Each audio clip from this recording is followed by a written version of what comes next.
Hey YouTube. I just recently had my engine blow up in my BRZ, surprisingly. Um, I really don't have the money to uh, pay other people to do it. And I've been working on cars for a very long time. So I think I'm going to do a video on the full tear down, disassembly, and reassembly, putting at least a brand new long block in the car. I've been unemployed for like 6 months now. Um, I really don't have the money, and I can imagine that there's probably other people out there in the world that are probably in my similar situation, that might have some mechanical sense and had wondered, if they could do it themselves. Luckily, I do have all the things I need to work on cars, as well as all data, and I will be using that to be putting in a brand new long block. And once I get my engine out, I will kind of show what went wrong on the engine and find out, maybe how we could prevent it in the future. I don't know. But currently, I did take off the panels underneath the car, both the transmission cover as well as the engine cover underneath. And there is a hole inside my cam cover on the right side of the engine, so I don't know how that happened. But something tells me that maybe the chain broke on it. After 143,000 miles, that could definitely be the case here. So I'm going to try to document best I can this whole, this whole issue on what happened with the car. I mean, I've been doing 5,000 mile oil changes on it. I baby the shit out of her, although I am an aggressive driver.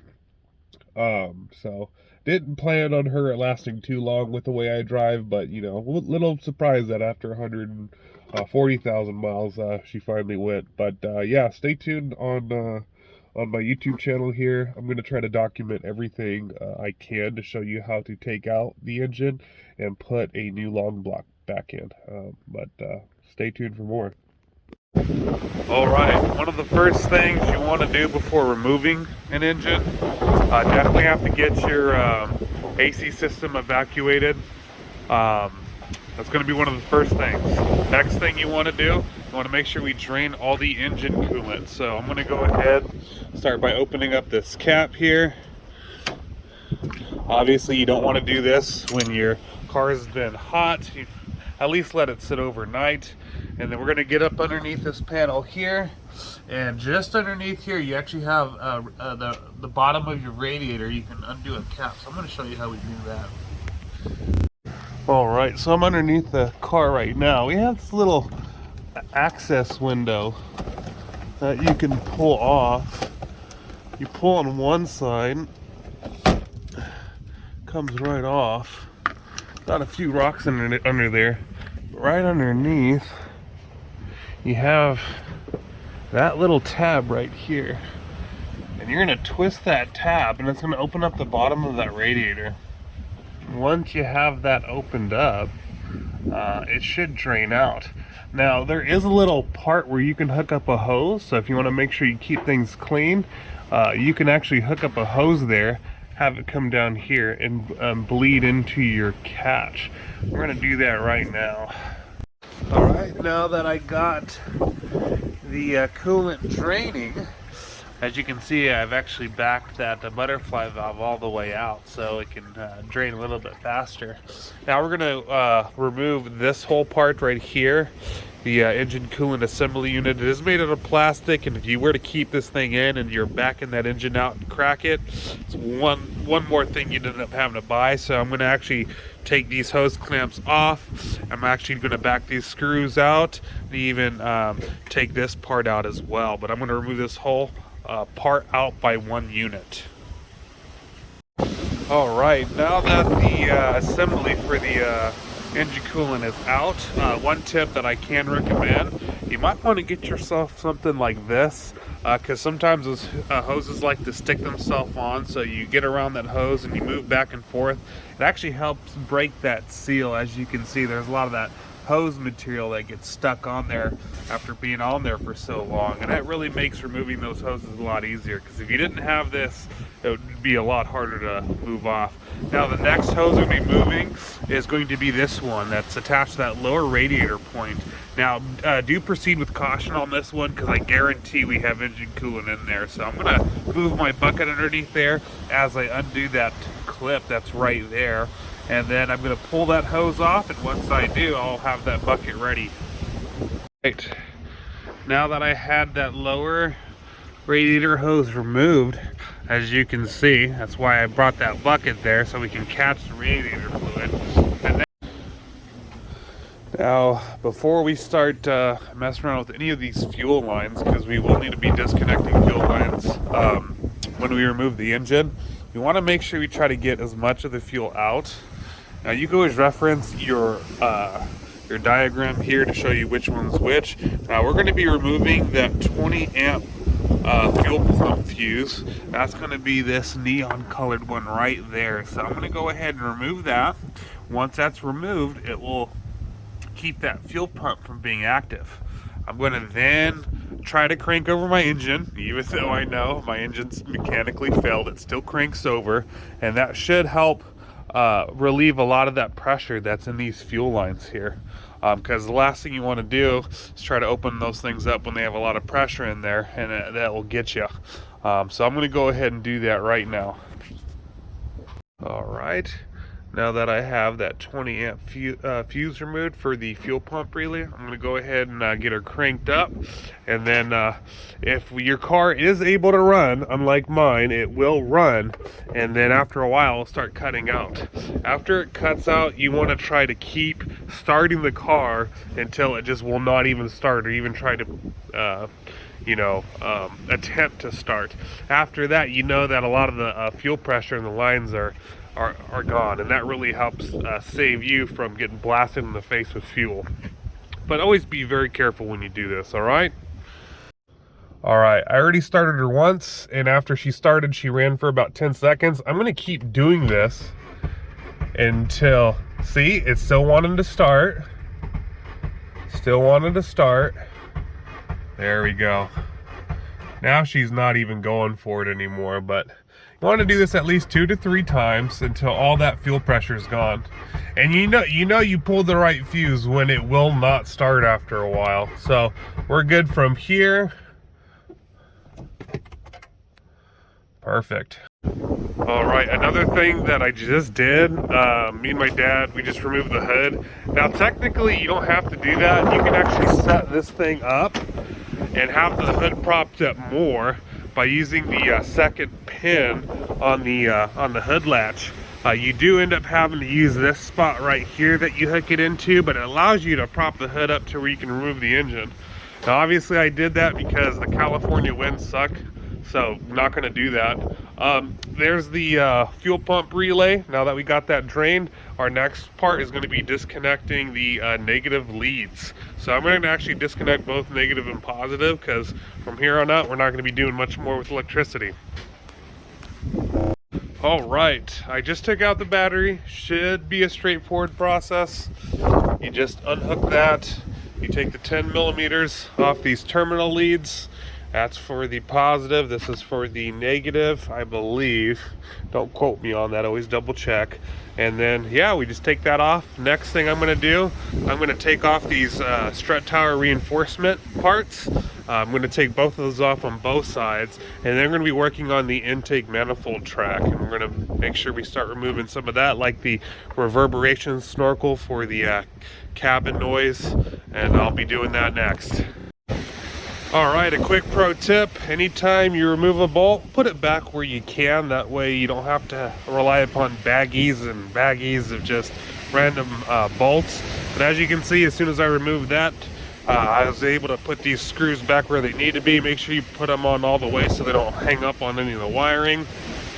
Next thing, I'm taking this intake snorkel off, removing these 2 screws here. Also, these little plastic clips, put an 11 millimeter or a 10 millimeter on there, and you can push that through, because these things are known for breaking, and it really makes removing that pretty easy here. So once I get that removed, I'm also going to be taking these off here as well as here, and then we're going to be moving on to this intake snorkel. One thing you want to do, make sure we remove this. You're going to just pull back on that slightly. Boom, comes right off. As you can see, we have another one of these right here. I'm going to get in there with some needle nose pliers. I'm going to squeeze that in together to help pop that thing off. The next step is we're going to have to remove the wiring harnesses. Now this is a manual transmission. If you have an automatic, you'd probably have to do a little bit more. But the first step calls for removing the injector driver. This is the computer that controls your fuel injection system. You could thank Toyota for that. I know in some later model Subarus, they don't have this. However, trying to disconnect this thing can be quite tricky because you do have a little notch tab here, which you have to pull back on. It's this little tip right here. You're going to pull back on that. And then as you pull and get that thing to click back, you see how it's now open. I'm going to go ahead and grab this. Now watch. As I pull this back, it's going to go to a full position lock just like that. And that, after it's fully locked out, you could remove it just like so. Now I think all of them are exactly the same except for this third one from the bottom here.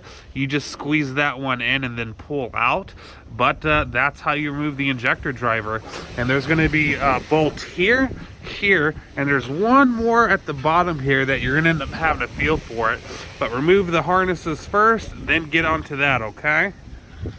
Right, now that we have the injector driver out, let me put that back. We're gonna now have to take this harness apart. Part of that will be removing this part. It just simply pulls out like such. You're gonna grab this top of the clip, pull that back, or I'm sorry, pull that up.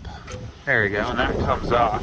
Now if you follow this wire, it's gonna go to your positive lead, which you just remove this single bolt. Once you remove that, this lead comes out by itself. But we also have this ground bolt here we're going to have to remove, as well as this part of the negative wiring harness. We're going to be removing that bolt. So just these 3 bolts, we can take off that wiring harness. But once this is removed, we want to try to secure the wiring harness with some duct tape or some type of tape to keep it from flopping.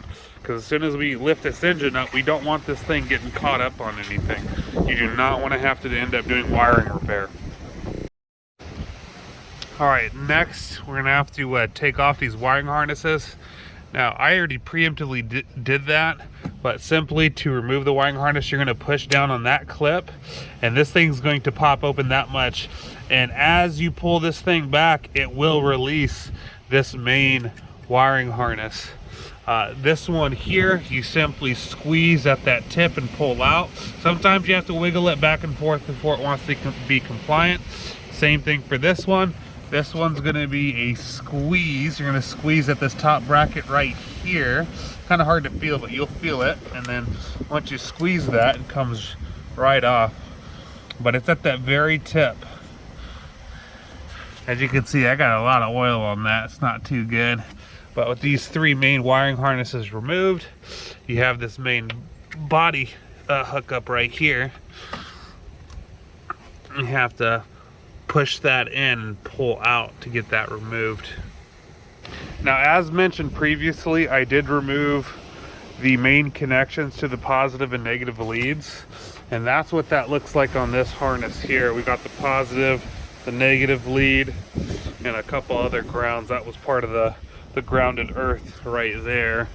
I'm going to move that off to the side. Obviously, I'm going to go ahead and I'm going to start getting some painter's tape, and anything that's going to be a lead or something that's connected to ground, I always like to hit that with painter's tape. I'll put that around so it reminds me, hey, once you install that back, you can remove the painter's tape, and it helps keep it in your mind what still needs to be connected.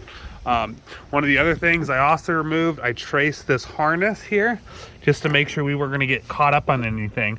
And this ground lead, I think it's a ground, yeah, to the starter motor here. I went and removed that. I'm putting this bolt back in so I don't forget to put that back there. But I'm also going to put painter's tape on this one as well. But we're getting pretty close here.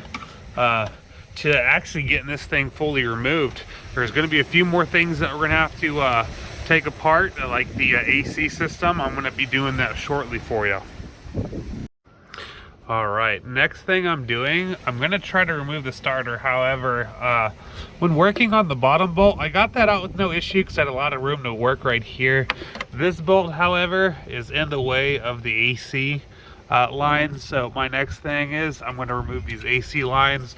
Both of these have a 10mm bolt on either side, and we also have the other high pressure line which goes to the condenser. I'm just going to remove this one here, as well as this bolt here, so I can remove that out as just one unit. Alright, I finally got that starter removed. However, I ran into my first issue. I'm probably sure you are too. When undoing the back of the starter bolts here, I was able to get that one done. However, I think this is to one of the positive leads. This thing right here broke on me. There is no way of getting that thing done, and I think what had happened is at some point this thing had melted, making the plastic very brittle. But that's my first casualty of doing this thing. Now, I'd probably recommend not having to take this thing apart fully and maybe throw in the starter motor somewhere on your engine while you pull this thing out. But this was my least favorite thing of doing. But at least we got 2 bolts out of, I believe, the 8 that go to the transmission. Now I'm going to be moving on to this ground bolt for the transmission here. That's this guy right there, as well as because it's a manual transmission, I'm going to be removing this slave cylinder. So that bolt and this bolt's going to come off. That way we have a little bit more clearance when we pull this thing out forward. The other thing that I had mentioned earlier, obviously I took the top of the AC system off. That's going to be one part. We'll be able to keep that moved out of the way as we're pulling out the engine. And then we have this one right here that goes right here to the high pressure. I just simply unbolted that and I've just moved this off to the side here. But yeah, now that we've gotten that this far, I'm going to go ahead and get that part removed for the slave cylinder, as well as that ground bolt, and then we'll move on from there. Alright, now that I got the slave cylinder unbolted, next thing I'm going to remove is the vacuum line to this brake booster. So, just going to be these clamps here. I'm going to back this off and move that off, and as soon as this comes off, this is going to go with the engine. And then after that, I believe we do got a few more ground bolts that we're going to have to chase, or ground wires, and we'll see if that's all that we need. I'm going to have to reference my all data just to make sure there's nothing else that needs to be done before we start pulling this engine forward. The last thing you ever want to do when you're doing this is miss that one wire, especially if it's a wiring harness, and then you end up ripping it, and then you just made your life a whole lot harder. Alright, so I just pulled the vacuum line for the brake booster. A little bit hard to do. It was stuck on there pretty good. Beyond that, we do have a ground wire that runs right there. We also have one that runs right here. But before we go to move on to that, as well as removing the exhaust, I want to do that just so I have a lot more clearance. I'm not going to have clearance if I don't remove that. It will involve removing both the front and rear O2 sensors. But our next step is going to actually be to remove the alternator wire, which is going to be just kicking this thing off here, and then also removing this bolt and then this clip. This clip, you're going to be pushing it backwards and out. So I'm going to go ahead and get that started right now, and then we'll be moving on to those ground wires, as well as removing the exhaust. Alright, so I just removed that top bolt. I'm going to end up putting that bolt back onto it so we don't forget it. Now, I did have a little bit of trouble removing this. I just got some needle nose pliers. You do want to be careful when you do this, but you want to get this top pin here. I really couldn't get that with my finger, so I got the needle nose plier. grabbed it, pinched it, and pulled it at the same time. But do be careful, you don't want to damage this. And then this little bracket, I thought you'd have to pinch that. No, you actually lift up on this part and take that off. And we can remove that to the side. And that's all she wrote on that one. So now that we got that moved out of the way, we can go and move on to my least favorite part, working with the exhaust system and removing those ground straps. All right. Now what I decided to do to remove both the front and rear O2 sensor, they have these little janky plastic clips that hold them in. Honestly, I didn't want to mess with it, so I just ended up breaking them on the sides. There is one right here and right here as well. And then when we drop the exhaust manifold, they will basically just drop down there with it. As you can see, the other one here. This was a little bit difficult to undo. You have to push down and backward when undoing these clips, but it just comes right out. You're trying to clear that little notch there. But now that I got these disconnected from the, I guess, the chassis of the engine, when I remove the exhaust, it should be able to just push downward. And then when I remove that exhaust, I will also be removing both sides of the ground straps on there, and I'll show you what that looks like in a bit. All right, here I'm under the car at the moment. Here's the passenger side, the driver's side's over here. Now I'm gonna start with removing the driver's side ground strap here. You can see the lower radiator hose, the one that I removed earlier is right here. Now that's where that ground strap is. So this little guy right here. And one of the most common things that I run into a shop is when I got a lot of DIY guys, they always forget to reconnect ground straps. These things are very important because if you don't have a ground strap properly secured or making good contact, especially after a body shop works on it and they over painted the ground here, you'll have a lot of components that simply will not work because they no longer have a good ground. So I'm going to go ahead and remove this driver's side ground just by doing this pin. I'm going to make sure to put painter's tape on that strap just so I can remember that, hey, I got a ground strap I have to reconnect to the engine block. Alright, there was that ground strap there. You can see that bolt location where that ground was. Obviously I put painter's tape on that. Now we're going to be moving on to the passenger side of the vehicle. There is that ground strap on this side now. It's right next to the rear O2 sensor. That's it right there. I'm going to be disconnecting that. Now, like I said before, because I completely disconnected the rear O2 sensor from the engine chassis, when I remove this exhaust pipe here, it should hopefully come out and down without interfering, but let me go ahead and get that ground removed and I'll show you how we do that. Alright, moving on to removing the exhaust. You're going to get a 14 millimeter and you're going to move this bolt and this bolt. So this is going to be right here on the passenger side here. And it does help if beforehand you spray these with lubricant or some type of penetrating oil, because I've had the most issues with these bolts. Sometimes these, if I'm going to be doing the transmission, especially right by the catalytic converter. So I'm going to be removing that, and then as soon as I get those, we're going to go and we're going to remove this bolt right here. That's to one of the exhaust manifolds. And then we have one more right here. And then we have another one right here. I wish it would focus a little bit better. There we go. It's right there though. But I'm going to actually leave the leading one here put in until I can go on the other side and do these bolts. These bolts are going to be right here. One more right here. If it would focus. There we go.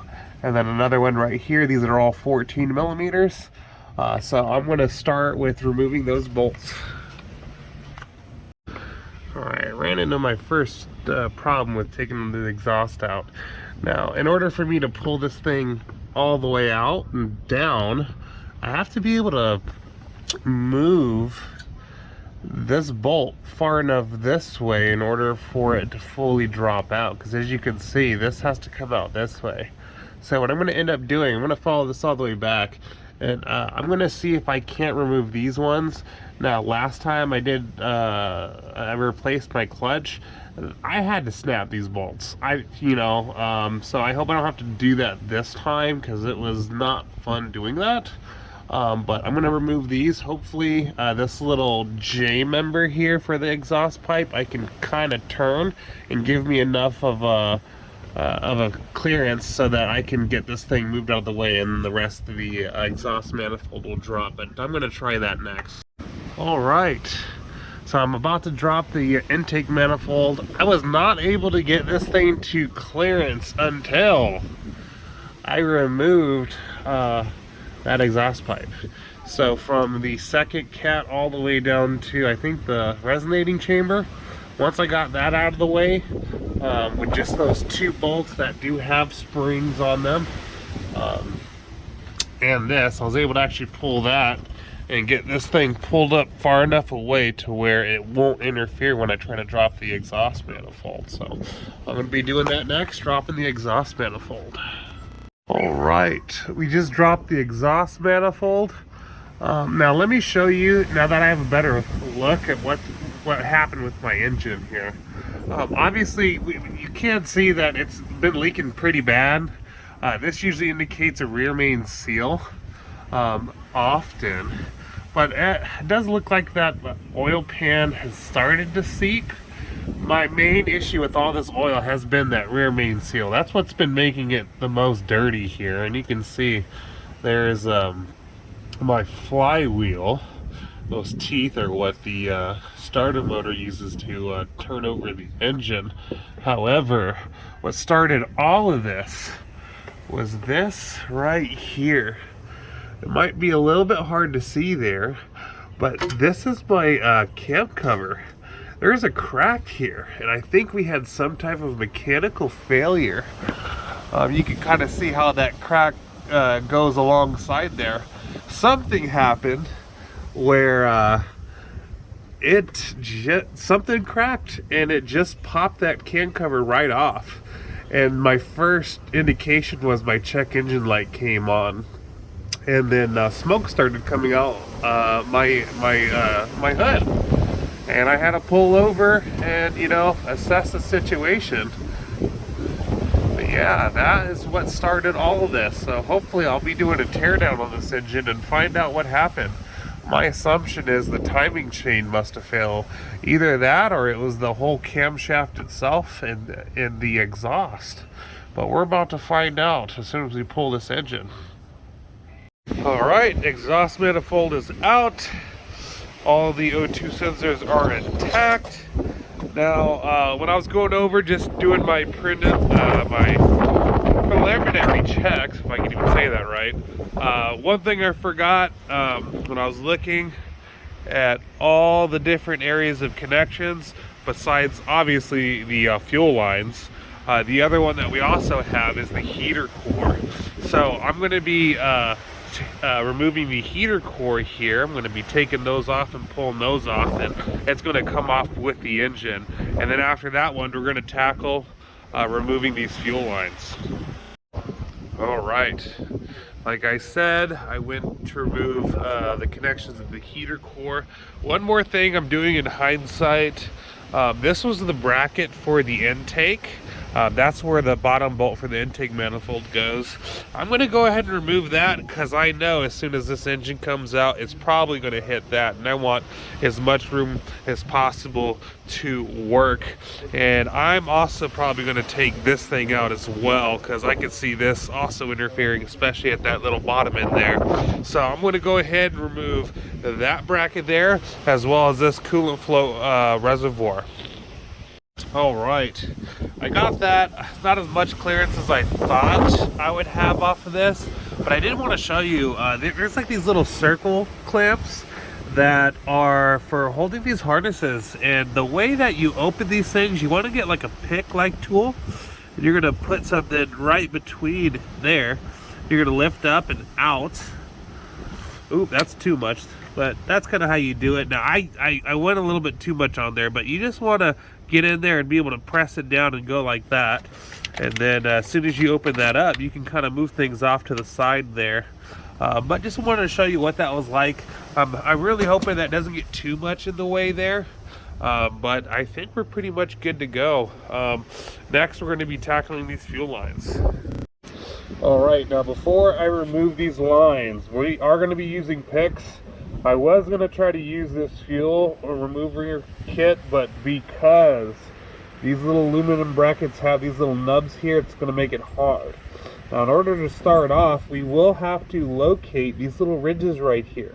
On 90 degrees from here, that's where these clips are going to be, but I'm going to end up putting picks on both this side and this side. Give it a slight pry, and as I pry slightly, not too hard, I'm going to then pull the fuel line out. Now obviously it's important that you had pulled that fuel pump fuse out so we can relieve the pressure in these lines. Even then, I am still wearing a mask. I do not want fuel in my face, so I'm going to have my dad hold this and see if I can't get this first try. I'm going to go 90 degrees from that little indication, the ridges right here, and then as I put pressure on those clips, I'm going to then pull the line and see if it will want to come undone.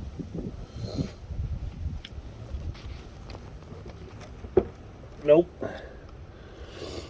Okay, almost. Let me see.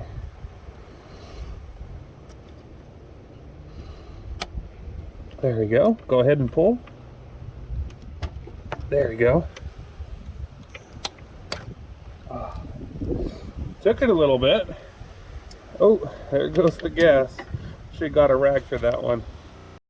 All right, next thing I'm going to do, unfortunately, I do not have the bracket that most of the mechanics use in order to pull this thing up.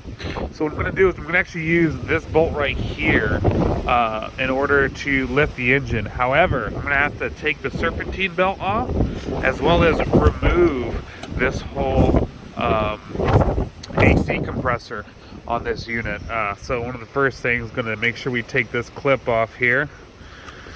And then it's going to be a bolt here, here, and back here. But before we do that, we have to take the serpentine belt off. You're gonna put a wrench right here, and you're gonna turn this thing. Once it's turned, it should release enough pressure off the serpentine belt. We're gonna take the serpentine belt and continue removing the AC compressor. All right, actually, after pulling the AC compressor and test fitting some of these bolts, I just wasn't confident enough that this alone would be able to hold the weight, and I just didn't want to take any risks. So I went to the hardware store, got an M14, and the thread pitch on this thing is 1.5, and this is what we're going to use to jack it up. We will be putting a washer here with that chain, but we're basically good to go. However, I know we're not going to be able to clearance with this lift here, so what I'm going to end up doing is I'm going to take off the engine mount bolts from the bottom, and I'm going to show you how we're going to do that soon. And then I'm going to take off all the lower bolts, and I'm going to keep some of the upper bolts in, especially the one right up here. So I will leave some of the transmission bolts in just to keep the engine in place. Even just leaving one in should be more than enough.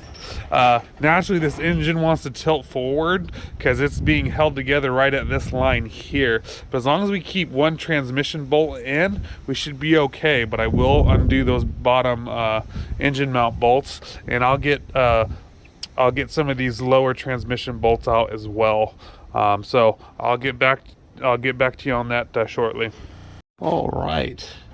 So in order to do the transmission bolts, we're going to do this one here, this one right here.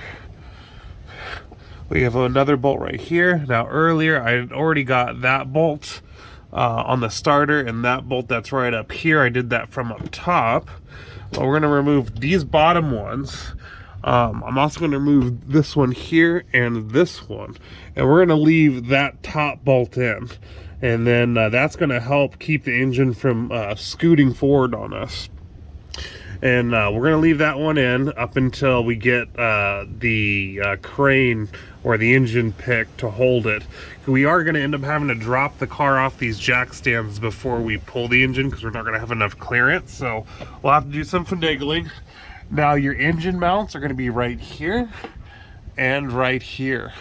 Engine mount bolts are going to be right here. They're 14 millimeters on either side. So before I get to those, I will be doing the transmission bolts first. All right, I just got done undoing all but one transmission bolt, which is going to be at the top hand corner here, and that's what's keeping the engine from falling forward. We also did the 2 motor mounts on either side, so this thing's ready to get picked up. But what we're doing now, just because we kind of have a janky setup, is we're going to lower this car because we're not going to have nearly enough clearance that we want. So as you can see, we don't have the ideal jack. You can go to Harbor Freight, and actually I own one of these. I just didn't bring it, but a low profile jack for lowered cars, even one with a longer rod. And with that one, we wouldn't need to be doing this, but in order to pick that engine up and get it to clear over the car, we need this car as low as possible.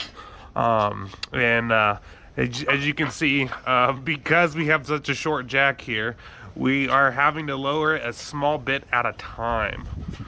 So that's what we're doing right now. As soon as we get this car lowered, we're going to continue with getting the chain set up for the engine hoist. Now, just to be extra cautious here, this mount right here is way too close to the throttle body. So I did disconnect the throttle body. It's pretty straightforward. You just push that tab in. That can be a little bit hard, but you have to wiggle it in order to get that.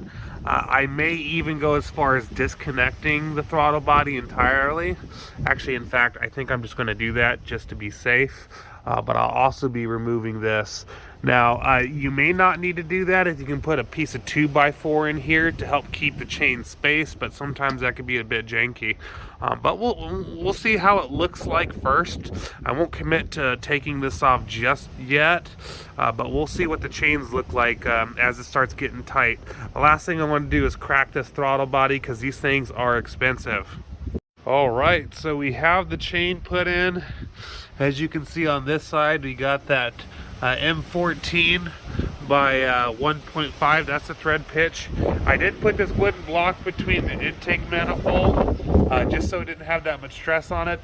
Ideally, it'd probably be best to take the intake manifold off, but it's honestly better to get the what they call the I think a leveler. It's a bar that comes across and you can actually turn it one way or another to tilt the engine as you need. Definitely we're going to be using that when we put the engine back in, because without that it's going to be damn near impossible. But yeah, this is probably not the best way of doing it. Then on this side we got those bolts in and it's all ready to go.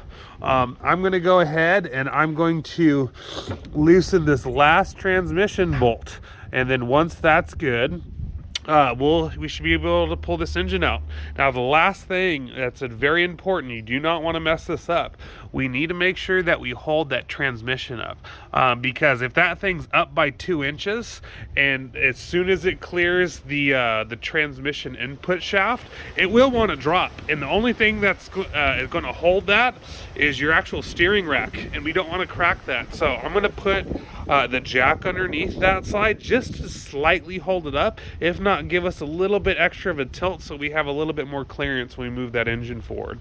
But beyond that, I'm going to get that jack thrown in, I'm going to loosen that bolt, and then we're going to pick this thing up. All right, I got my dad there. I'm having him actually push the engine this way while I undo that bolt, because if he doesn't do that, the transmission or the engine's going to want to move forward. So as I'm doing this, I'm encouraging him to push in my direction. And as soon as this bolt comes out, we're going to try to move the engine back. And I'm going to do a balancing game between lifting this engine hoist up seeing what the clearance is like on the front end. If we're going to end up running into that plastic radiator support right there, we might need to both lift this jack up as well as the transmission up at the same time. But we've got to be careful not to do it too much now, or we can end up, you know, torquing the transmission mount. It is somewhat flexible, but you do not want to put too much pressure on it, that's for sure. Almost out.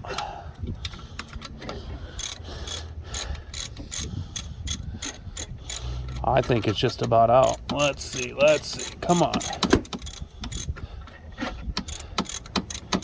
Yep, I think that's it. Let's see. Yep, I'm finger threading it now. Now, unfortunately, for those who have automatic transmissions, there's a lot more steps involved with unbolting the torque converter. But for the most part, we should be good. Go ahead, Dad. Go ahead and pull it this way, or pull it your direction. There we go. All right, jack it up. All right, that's enough. I'm gonna try to balance this out now.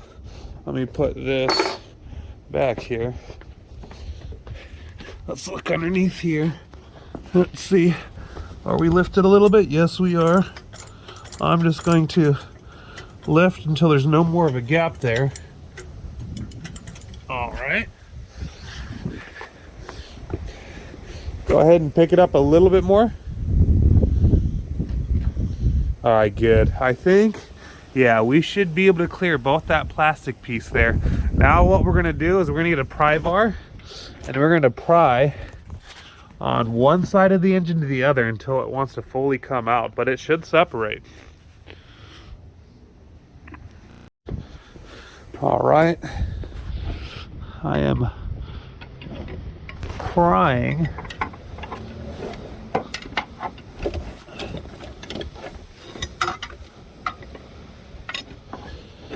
I can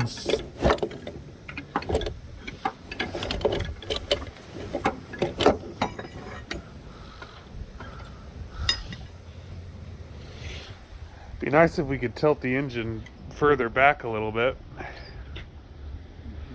Not ejecting it up, but it might be pulling back. Yeah.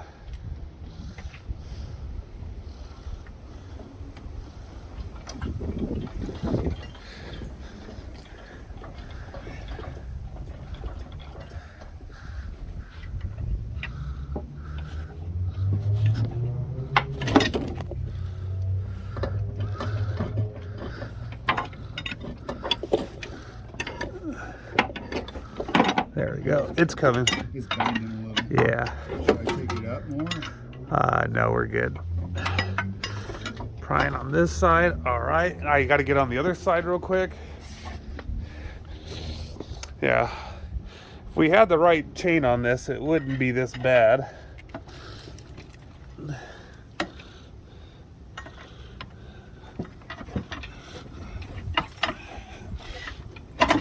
Oop, sorry. That's right. There we go, almost out.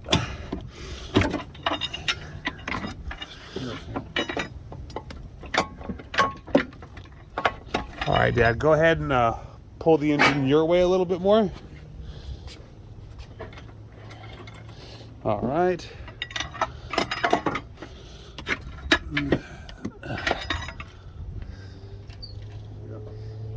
There you go. Pull your way. Almost out.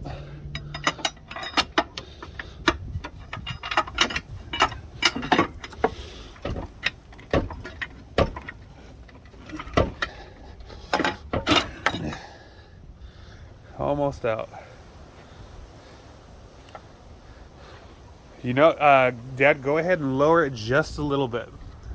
Got too much tension back here, not enough here. Yeah. I think what's happening is it's still in the nosedive. Yeah, the engine's wanting to tilt forward, and you want to try to pull that thing out as straight as possible. What do you want me to do? Just pull it your way. Keep going, keep going.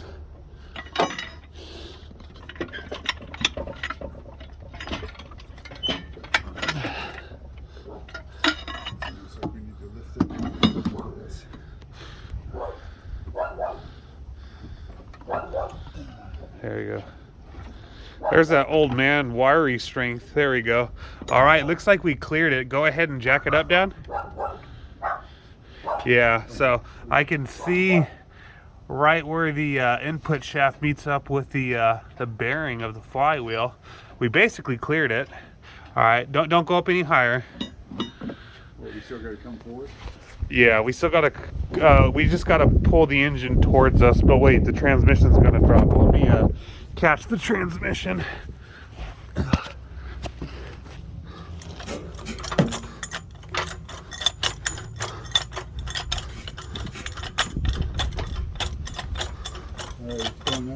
All right. Now all you gotta do, Dad, just pull the engine towards you. Still hooked on something. It feels like. Yeah, it's the lower bolts there. We gotta push we gotta make the engine do this.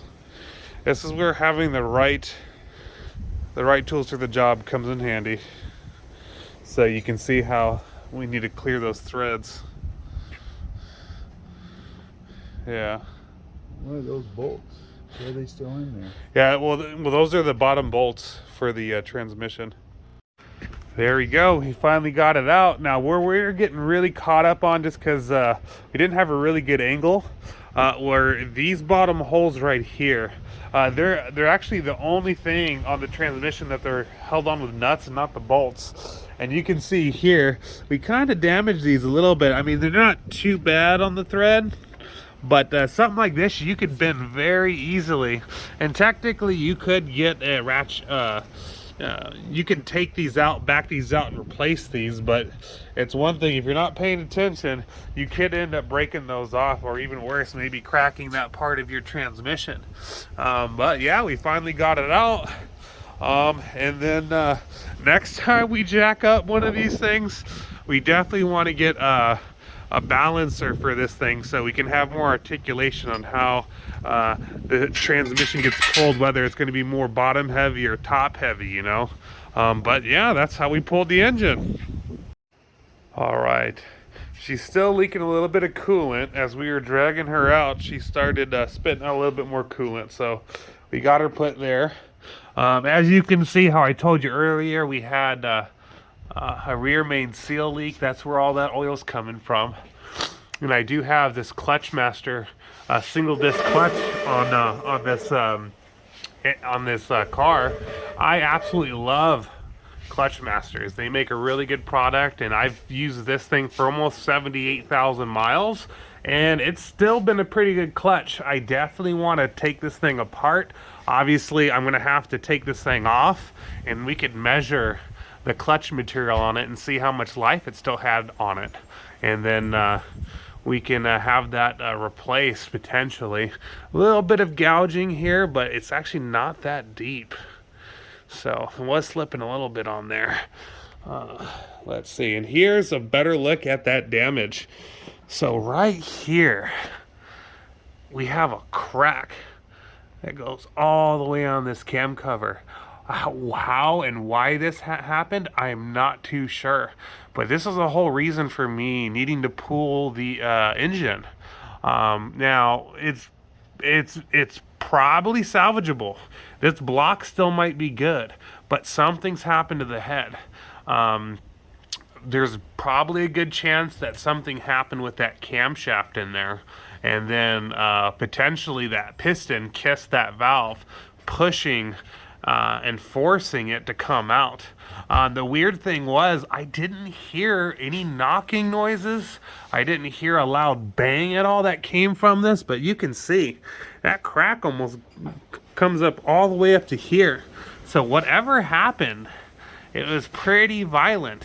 And the only thing that I saw was the car wouldn't go over 3,000 RPMs, the check engine light came on, and so did the vehicle stability control. Now, I did end up pulling the codes on that. I will go over that maybe in this video or maybe the next video, but definitely interesting. I also had some Crawford intake spacers on there. Made it a lot funner to drive in the mid-range. Kind of takes away from the top end, especially if you're not tuned on it. But oh man, This engine did serve me well. It is the original engine of this vehicle. So I can't wait to put a new engine in there and get something better to put an engine back in with that balancer, you know. But man, it served me good. And here's another thing too. We have a cam cover leak. Or actually, this looks like it's more of a cam carrier leak. So it looks like it was leaking right here. So some Subarus are known to be a little bit of a leaker. This one was leaking at the cam carrier, but not too bad. Something like this, I wouldn't care about that much. I mean, not unless that this thing was leaking so bad it was getting onto some of your ignition coils and causing misfires, because that can happen. Or if you ever find leaks coming out of here, I've actually seen some of these cam position sensors foul out just because on the exterior they're getting leaked on.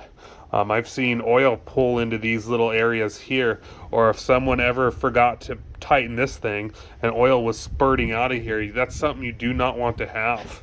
Another thing I've seen before too, some of the Subaru OEM oil filters, they can leak. For some reason, the rubber seal is not enough, and a little part of the metal rim where it gets crimped supersedes the rubber seal, and these things will start leaking as well, which unfortunately happens. But you know, that's a whole nother story. I am just super glad that we got this thing pulled out. And you know, it cost me nothing except for that $5 bolt that I needed to, you know, take this out. Now, when I do reassemble a new engine, we are going to go over all the seals and the gaskets. I tend to like to buy everything OEM. And some seals, like especially in the cam covers and stuff like that, or the cam carriers, you do seal them with Fujibond. I have not done that. So it's something that you know, take that with a grain of salt, but it's something that is kind of tricky if you don't get it right. If you over Fujibond some of these engines and there's so much excess, here's a good example of the Fujibond. This is OEM Fujibond. But if you ever get this on the inside of the engine and it's a lot and ends up falling off, it can clog things up. So definitely got to be careful with that. Oh boy, let's make sure we get this thing away. There's your wiring harness connectors. You definitely don't want anything contaminating that. I don't know where this oil came from. It was weird that this thing has oil on it. I don't see any oil anywhere else, but this thing's caked in it. Very interesting. All right. Well, hopefully in the next video we'll be sourcing a new long block, getting some parts, and getting a new engine put back in here.